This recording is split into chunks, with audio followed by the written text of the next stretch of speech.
Seorang ulama tabi'in dulu, dia lagi duduk sama tamunya.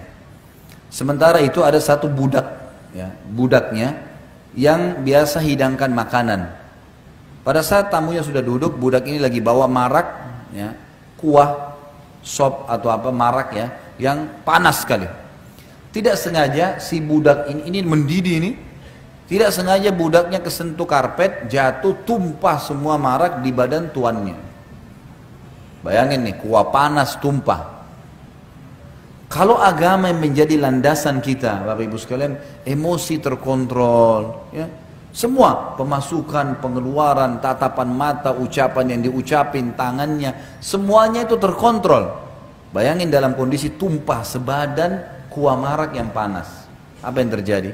Si budak ini tahu pasti tuannya akan marah, manusiawi. Lalu dia mengatakan, wahai Tuan, Allah berfirman, wal qadhiminal ghaidha, dan orang yang bisa meredam emosinya pada. Jadi ghaidh itu emosi yang meluap-luap dan dalam kondisi benar loh ya. Anak kita salah nih, kita bisa mukul dia, tapi kita redam. Pada saat itu justru kita bisa marah dengan pegawai atau pembantu kita, tapi kita redam, gitu kan?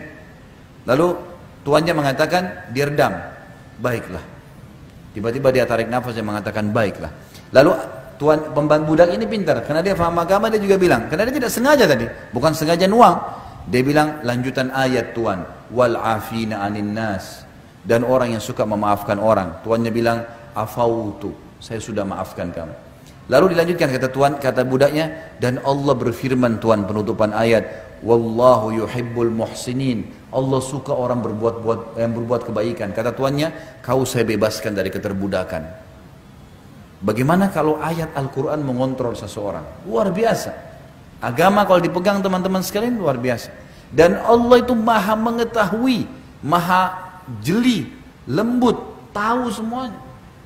فَمَنْ يَعْمَلْ مِثْقَالَ ذَرَّةٍ خَيْرًا يَرَى, siapa yang berbuat seperti biji sawi dari kebaikan, dia pasti lihat, pasti ada balasannya. وَمَنْ يَعْمَلْ مِثْقَالَ ذَرَّةٍ شَرًّا يَرَى, siapa yang berbuat seperti biji sawi keburukan, pasti dia lihat hukumannya. Memaafkan orang, kalau kita maafkan orang lain, sementara dia belum minta maaf sama kita, ada orang fitnah, ada orang ghibah, itu perintah agama. Orang yang awet muda, orang yang selalu lapang dada, Nabi SAW Bapak Ibu sekalian pada saat meninggal hanya 3 lembar rambut putihnya, umurnya 63 tahun. Dikatakan oleh Anas bin Malik, sahabat Nabi, pembantu Nabi, saya bekerja menjadi pembantu di rumah Nabi SAW 10 tahun, dari 9 tahun sampai 19 tahun, tidak pernah satu kali pun saya mendengarkan Nabi SAW berkata kasar kepada istri-istri atau pembantunya, nggak pernah. Ingatin, tapi nggak emosional, gitu kan.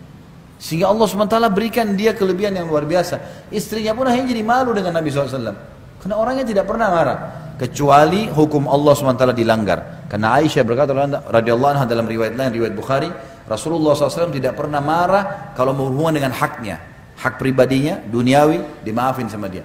Kecuali hukum Allah dilanggar. Kalau sudah hukum Allah lain.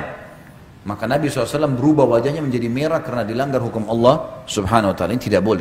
Nabi SAW mengingatkan dengan sangat tegas kalau masalah ini. Tapi tetap juga Nabi menggunakan ketegasan bukan kekerasan. Beda ya. Tegas itu ini boleh, ini nggak boleh. Jangan lakukan, ini lakukan. Keras itu mata melotot, kata-kata kasar, memukul, itu keras. Itu nggak ada dalam Islam. Tapi tegas boleh. Ini boleh, ini nggak boleh. Ini boleh, ini nggak boleh. Ini saya suka, ini saya nggak suka. Jadi jelas semuanya.